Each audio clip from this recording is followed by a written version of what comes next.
La situación en Medio Oriente se pone cada vez más tensa.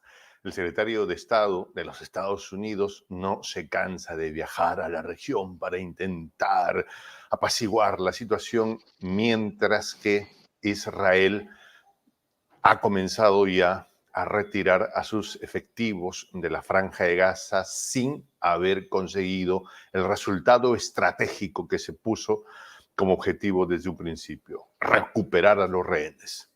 No lo ha logrado. Sin embargo, en medio de esta tensión se suman elementos como, por ejemplo, el fallecimiento del número 2 de la organización Hamas en el Líbano.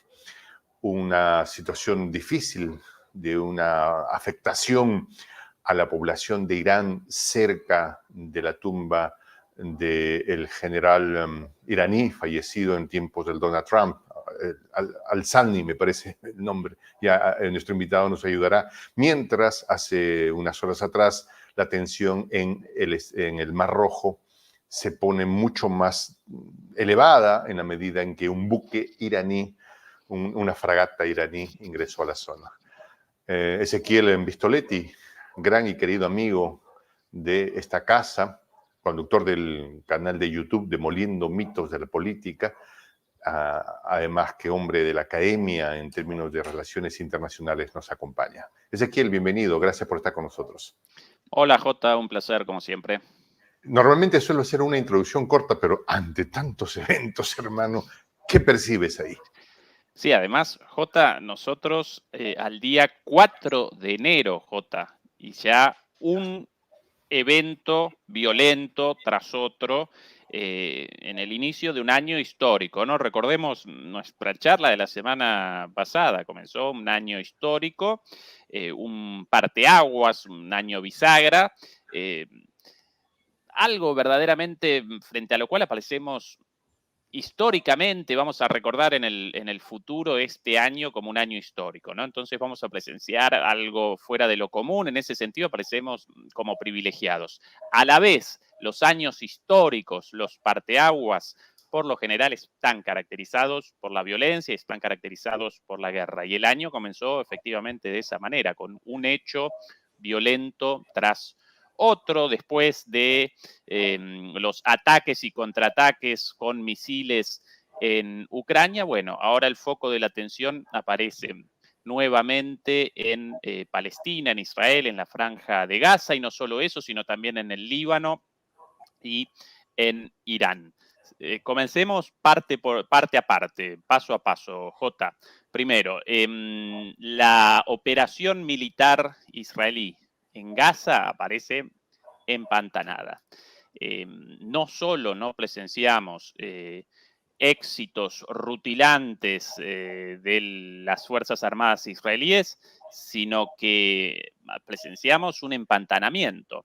Y de hecho, a pesar de que en teoría las Fuerzas Armadas israelíes conquistaron una buena parte de la Franja de Gaza, debido a la existencia de una red de túneles, en esas zonas ya supuestamente bajo control de Israel, permanentemente aparecen focos de resistencia y ataques, ¿sí? Es que no Ataques aprendieron nada. Entrar era fácil, ¿no? Salir es como, a ver, le pasó a los Estados Unidos en Afganistán. No sé si qué opinas sobre eso.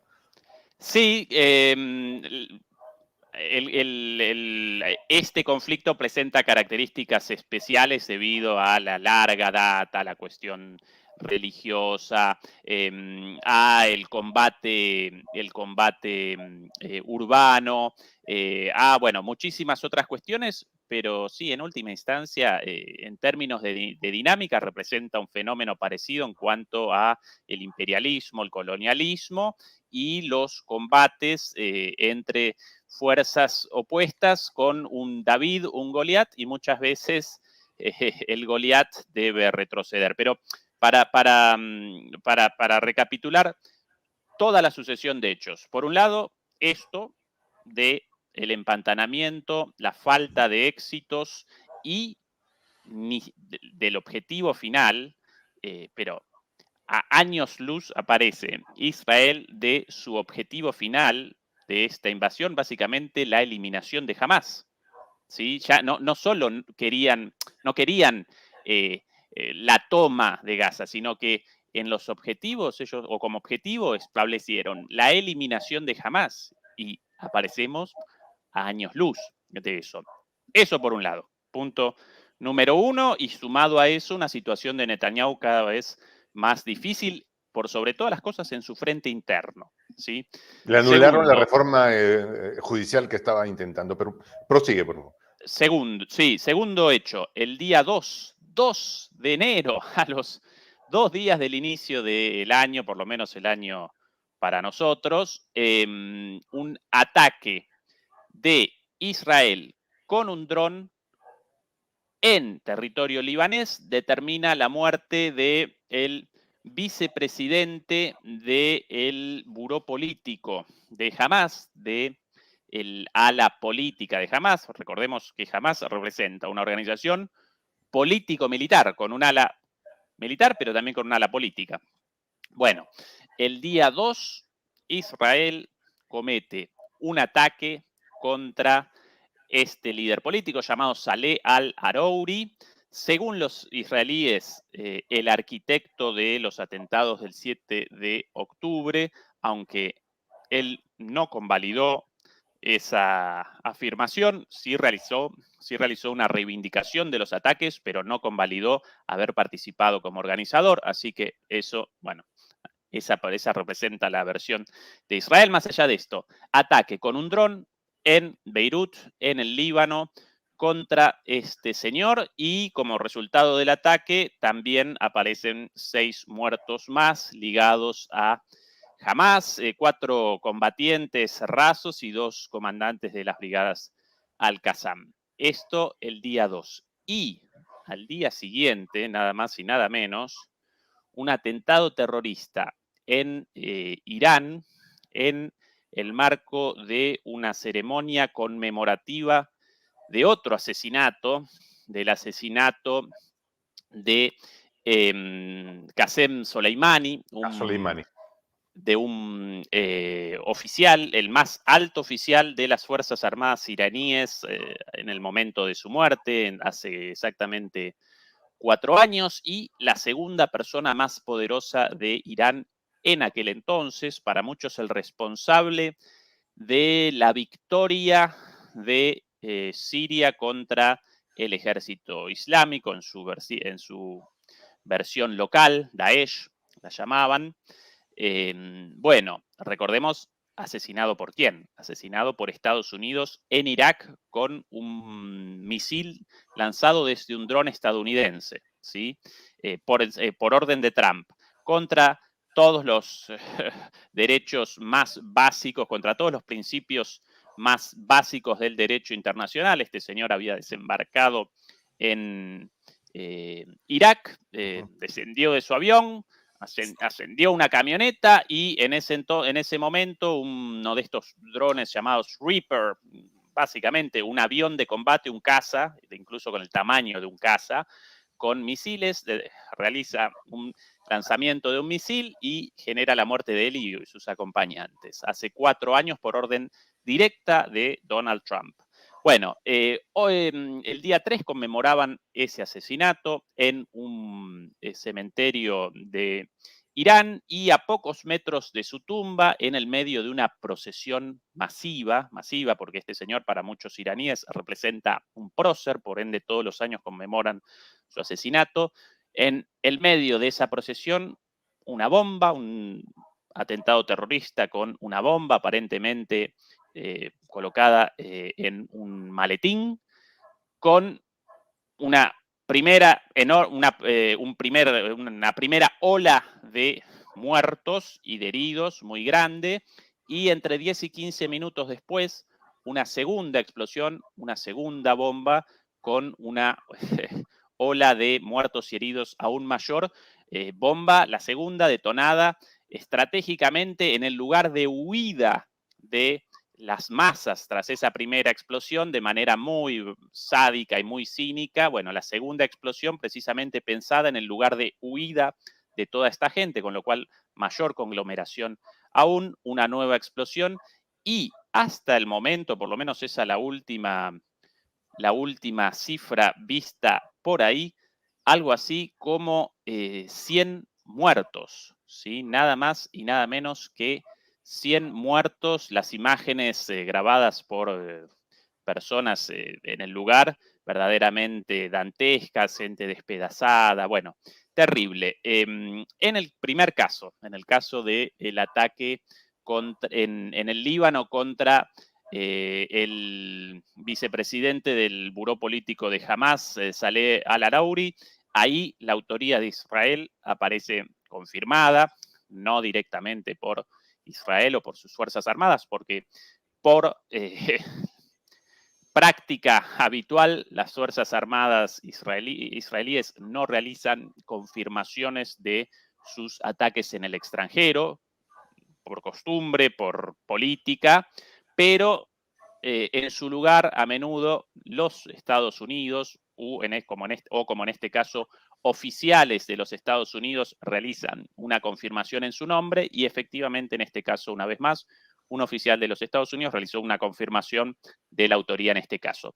En el caso de los atentados en Irán, ahí no aparecen confirmaciones oficiales ni de Israel, naturalmente, ni de los Estados Unidos, pero los iraníes ya determinaron que este atentado fue perpetrado por Israel y respondieron con declaraciones muy fuertes respecto a una futura venganza, una futura retaliación por este ataque. Tanto el máximo líder religioso de Irán como su presidente, todos ellos respondieron en ese sentido. Los responsables de esto van a pagar, esas las palabras textuales, y así comienza un nuevo paso en esta escalada, con la posibilidad, Jota, una vez más, de atentados y de ataques por fuera de Medio Oriente.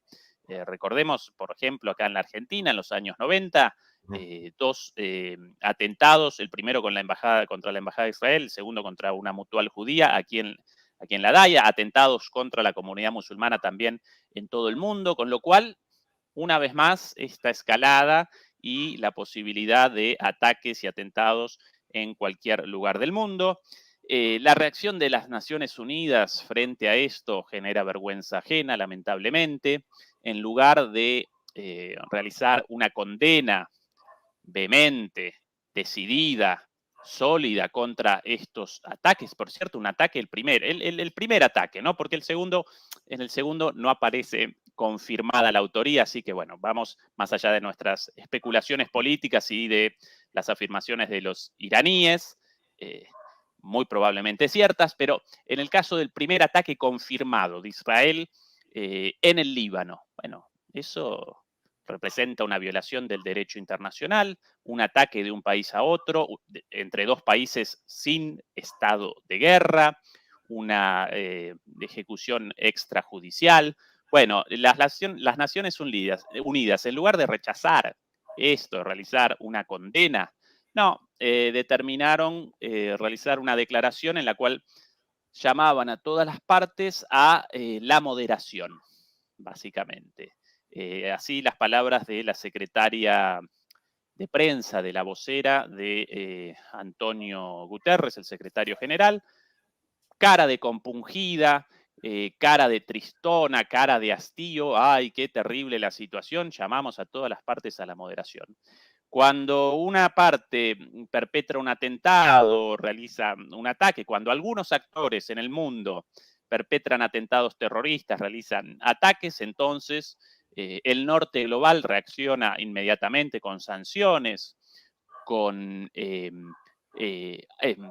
aprovisionamiento de armas, con el adoctrinamiento militar, patrocinando guerras, recordemos la guerra en Ucrania, recordemos el apoyo de Estados Unidos brindado a Israel tras los condenables atentados del 7 de octubre, sin lugar a dudas, pero bueno, cuando otros cometen actos semejantes y no actos no perpetrados por organizaciones terroristas, sino por estados nacionales reconocidos y supuestamente garantes del derecho internacional, bueno, en ese caso, carita de compungidos y llamábamos a la moderación. Así que verdaderamente lamentable el rol de las Naciones Unidas cuando deberían de una vez por todas, ¿no?, con los pantalones puestos, determinar una condena a las violaciones a los derechos humanos, a la masacre perpetrada en Gaza, determinar de manera impositiva un alto el fuego en Gaza y el inicio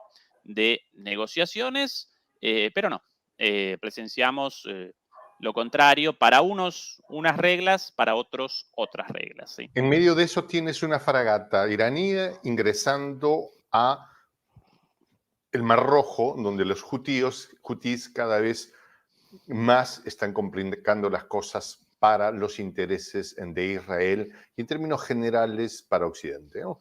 Enviaron primero un portaaviones por la zona, luego dijeron, no, esto no sirve, que se regrese esto lo vamos a mandar a los guardianes de la prosperidad. Los guardianes de la prosperidad nunca supieron quiénes eran y los hutíes literalmente con una piedra en la mano, porque esos son unos drones que cuestan $70 contra embarcaciones de varios miles de millones de dólares, pero ahí aparece una fragata iraní.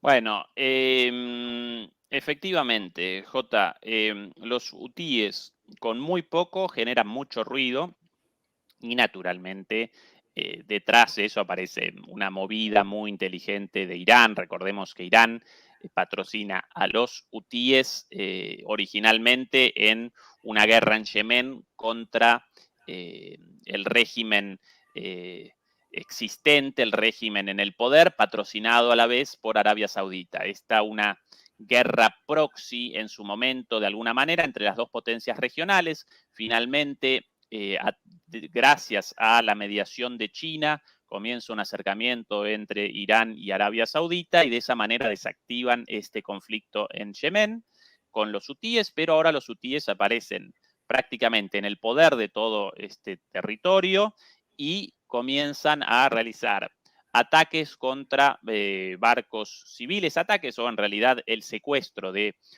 barcos civiles tras el inicio de la invasión israelí a Gaza. Eso genera un caos, genera un desbarajuste de la economía global, del comercio internacional. Recordemos que recorren ese estrecho no solamente barcos con contenedores, sino también barcos petroleros, una gran cantidad de barcos petroleros necesarios tanto para el aprovisionamiento de Israel como así también necesarios para el aprovisionamiento del resto del mundo y en particular de Occidente. Y los estadounidenses respondieron muy rápidamente, nosotros vamos a comenzar una operación para la liberación de estos barcos y la libre navegación de esos estrechos con nuestros aliados y al día siguiente, uno a uno, los aliados, Francia, Alemania, España, Canadá, comienzan a abandonar esta operación antes del inicio, ¿sí? No, gracias muchachos, nosotros no vamos a participar y finalmente eso aparece librado a la buena de Dios.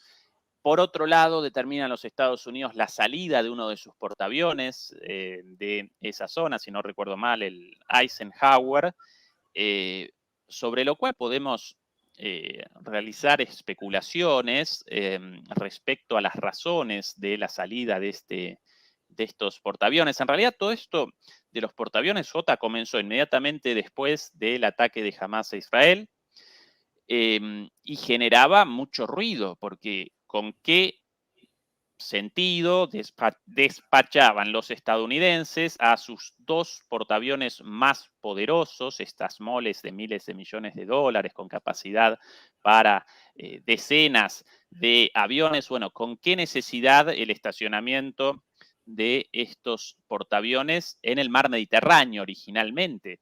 Para el combate de Hamás, para una lucha urbana, un combate urbano en túneles, unos portaaviones gigantes, absolutamente ningún sentido, debido a lo cual muchos analistas deliberaban sobre la posibilidad de un inminente ataque estadounidense contra uno de sus enemigos en la región y por sobre todas las cosas con la posibilidad de un ataque contra Irán. el sueño húmedo de muchos halcones estadounidenses desde hace mucho tiempo, ¿sí? Desde hace mucho tiempo. Bueno, después de ahí, algunos de esos barcos, incluido el portaaviones Eisenhower, fueron reposicionados en Medio Oriente, en una zona aún más cercana a Irán, con lo cual las especulaciones respecto a la posibilidad de un ataque estadounidense o a Irán o a Siria o a Líbano incluso, aparecían a la orden del día, hasta que de repente y finalmente Estados Unidos determina el reenvío, el retorno de este portaaviones a una base en Virginia, en Estados Unidos, según los estadounidenses, para una parada planificada previamente, una parada técnica por reparaciones planificada previamente. Por supuesto que esto representa un cuento, esto representa un relato, porque estos portaaviones pueden aparecer en alta mar meses, ¿sí? Además los acompañan muchos barcos detrás, logísticos y demás. Básicamente una ciudad flotante, J. Bueno, ¿cuál es la especulación actual respecto a esto?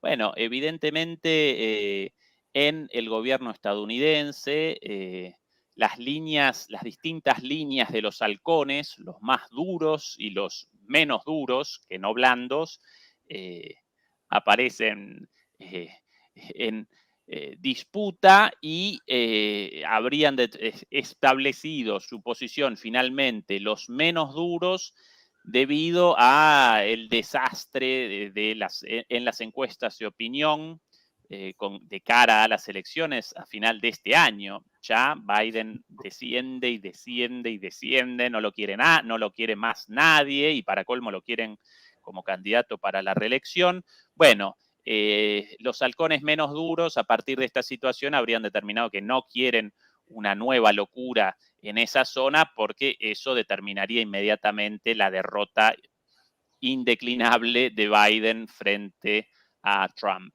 Esa la especulación de muchos analistas, es el análisis Pero que tampoco han posible. demostrado tener ningún efecto práctico en el tema bélico en la zona. O sea, llegaron, mostraron, y acá estamos, y se gastaron un fortunón de dinero por mover esas moles, pero al final, ¿qué? ¿Para qué sirvieron?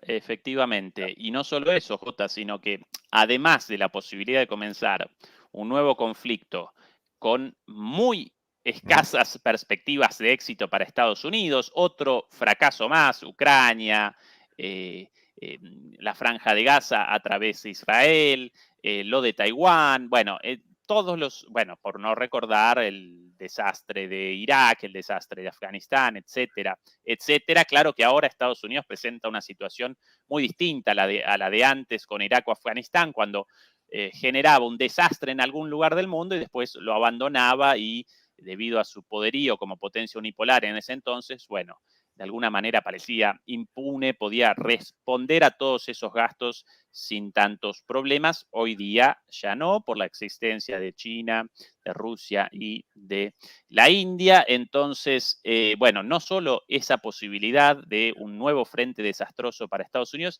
sino además, J, la posibilidad de que estos señores hutíes o cualquier otro actor en el juego con cifras de dinero verdaderamente risibles con respecto a los 800.000 millones de dólares del presupuesto militar estadounidense, bueno, que pudieran generar fuertes daños en los portaaviones o en los buques de guerra estadounidenses, debido a una nueva característica de la guerra, el hecho de que a partir de la introducción de drones de muy bajo costo, muy larga autonomía y mucho poder destructivo, y por sobre todas las cosas la posibilidad del uso masivo de estos drones por su bajo precio, en este momento los barcos de guerra de cualquier país del mundo, Estados Unidos, Rusia, Incluso los rusos en el China, Mar Negro. todos aparecen como blancos flotantes, ¿sí? Y presentan una capacidad defensiva de algo así como 20 misiles defensivos,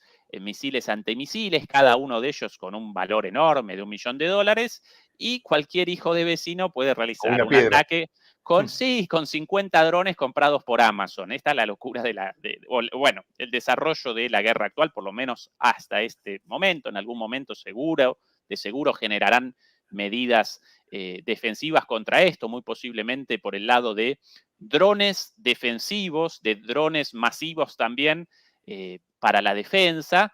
Pero bueno, entonces para Estados Unidos ahí es una locura de estas presentaba ese riesgo adicional, la posibilidad de barcos tocados o seriamente dañados por drones de los hutíes, ¿sí? Así que esa es la situación, esas las especulaciones, pero en última instancia, sin dudas, idas y vueltas, contradicciones, avances y retrocesos de Estados Unidos, y eso responde a la desorientación en las disputas internas. Hezbollah. Hace unas horas atrás se ha sabido que el gobierno de Alemania le ha pedido a todos sus ciudadanos que abandonen Líbano ya, por el medio que puedan. Súbase un barco, un avión, si consigue los pasajes, salga usted de ahí.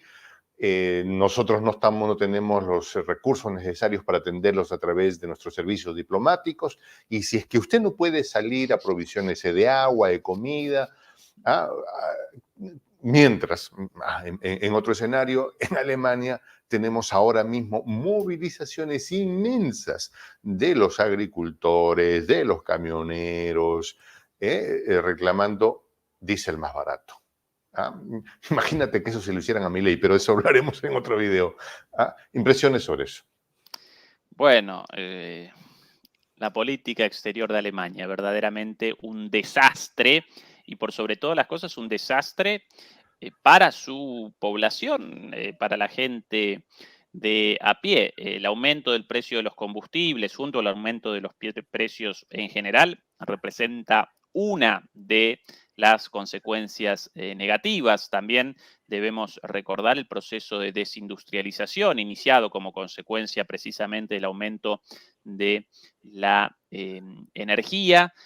Según datos recogidos en estos últimos días, aparentemente la industria alemana en este momento está presentando niveles de emisión de carbono parecidos a los de 1950, ¿sí? Como muestra de la desindustrialización y de la situación de crisis de la industria alemana. Básicamente, la industria para su funcionamiento genera dióxido de carbono como cualquier actividad basada en energías fósiles y en su gran mayoría la industria a escala global, bueno, responde a la utilización de energías fósiles. Bueno, como desciende la actividad industrial, entonces desciende la cantidad de dióxido de carbono. Claro, en términos medioambientales, qué bueno, cuanto menos industria y menos actividad económica, menos contaminación. Pero esto naturalmente está acompañado por un descenso de la industria a un nivel de 1950, 1950, el máximo histórico, un bajón, una caída terrible con cierre de industrias, con gente desempleada. Y ahora no solo eso, sino que también debido a la política alemana de acompañamiento a Israel a cualquier precio, a partir de la culpa, naturalmente, por haber perpetrado el genocidio contra el pueblo judío durante el nazismo, entonces acompañan a Israel a cualquier precio y en ese marco rechazan cualquier cosa ligada a el Líbano y por eso en este enfrentamiento ahora quieren aparecer bien claramente como una parte encolumnada con uno de los bandos en la disputa, por eso llaman al retorno de los alemanes en el Líbano, por eso rechazan las manifestaciones por la paz en Alemania, rechazan naturalmente las manifestaciones en Alemania por el establecimiento de un Estado palestino. No la eliminación de Israel. No, de ningún modo. El establecimiento de un Estado palestino en paz con el Estado de Israel. Las rechazan. En un momento ya no pudieron más con la represión y el rechazo de manifestaciones. Algunas fueron efectivamente realizadas. Además, generan campañas, ¿cómo llamarlas? Campañas informativas tendientes a generar terror en la población, como por ejemplo antes de el fin de año, todos los años frente a la puerta de Brandenburgo realizan los alemanes una celebración muy grande con bandas, con fuegos artificiales para la llegada del año nuevo, ¿no? Ujú. Bueno, y este año generaron medidas de seguridad enormes por la alerta emitida por Alemania, precisamente sobre la posibilidad de atentados de militantes de Hezbollah o cosas por el estilo. Bueno, toda una campaña informativa de terror. Al final fueron realizados los festejos sin ningún problema. Pero eso, ¿no? Querer aparecer de un lado de este conflicto, bien claro, y en ese sentido generar el antagonismo con el Líbano, con Siria, con Irán o con, bueno, incluso Jordania, Egipto, con cualquier país visto como enemigo o adversario de Israel. Esa es la Finalmente, consecuencia de Alemania y J, la consecuencia política para el gobierno, también lamentable porque las encuestas de opinión de Scholz aparecen sí, ¿no? bajísimas Parece que no termina. Parece que lo va. y ya lo presentan, los propios medios alemanes lo presentan como el gran perdedor político del año 2023 y con razón. Parece que no termina, parece que el ministro de Defensa, Pistorius, me parece, va en camino, ya agarró la llave ¿cómo se llama?, de la oficina de Schultz. Vamos a Estados Unidos. Hace unas horas atrás se ha sabido que 17 altos asesores de la campaña de Biden le ha dicho, o cambias tu discurso respecto a Gaza o no hay quien te salve. ¿Ah? La campaña es insostenible con lo que está pasando en Gaza. Ya tenemos una visión, ya lo habías comentado, pero me gustaría que comentes este evento en particular. Bueno, básicamente la situación en términos de política interna para Biden solo genera pérdidas, solo genera perjuicio. Biden o en realidad la gente detrás de Biden, ¿no? A Biden lo acomodan como un muñeco ahí y el pobre señor ahí regurgita sus palabras leídas de un teleprompter, de un monitor ubicado detrás de la cámara como puede y comete un furcio tras otro. Pero bueno, ese por el momento, J,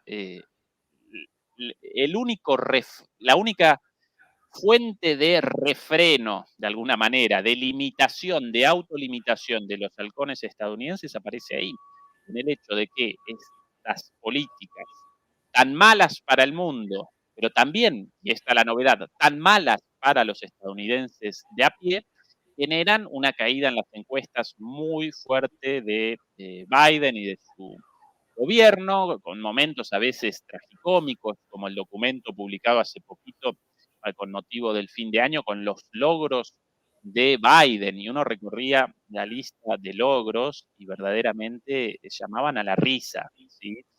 Además de toda la retórica de la defensa de la libertad y los valores occidentales en el mundo, cuando patrocinan guerras y masacres en Ucrania, en Gaza, tienen una guerra con China, las barbaridades hechas en África, en Asia Central, en el nombre de los Estados, de la libertad, pero con el patrocinio de Estados Unidos. Bueno, esa es la única razón para, en este momento, la limitación o la autolimitación, el autocontrol del gobierno estadounidense y Trump, por otro lado, cada vez más arriba en las encuestas, pero impedido de participar en muchas elecciones primarias locales, la más importante, la de Colorado, impedido por el Poder Judicial estadounidense y no por el Poder Judicial Federal de los tribunales federales concernientes a todo el país, sino por tribunales judiciales estaduales de los estados. Por eso Trump ayer, si no recuerdo mal, presentó una apelación llamando a que la Corte Suprema determinara la interrupción de todos estos juicios locales y que él pudiera participar en las elecciones primarias como candidato republicano. Esto, J, esto de que los principales candidatos de un partido no puedan participar en las elecciones o incluso aparezcan encarcelados Esto representa una demostración de la decadencia de los Estados Unidos. Esto caracteriza a las republiquetas bananeras, esto de que los presidentes aparecen en el gobierno y que si abandonan el gobierno, abandonan el poder, inmediatamente las oposiciones los encierran en la cárcel Los y devoran. viceversa. Claro, eso caracteriza a las republiquetas, a los estados fallidos, y Estados Unidos presenta cada vez más características de una republiqueta. Ezequiel Vistoletti, conductor del canal de YouTube Demoliendo Mitos de la Política. Muchas gracias por habernos acompañado en el análisis, en el primero que hacemos, Ezequiel querido, en el comienzo de este año. Un placer, Jota, y buen inicio del año 2024, a pesar de todos estos actos. Va a ser un año tremendo, tremendo. Mi nombre es Juan José El Castillo, el J. Gracias por acompañarnos. Me despido con esta expresión en el quechua milenario, en el quechua de los incas, Tupananchis Kama, cuya traducción al español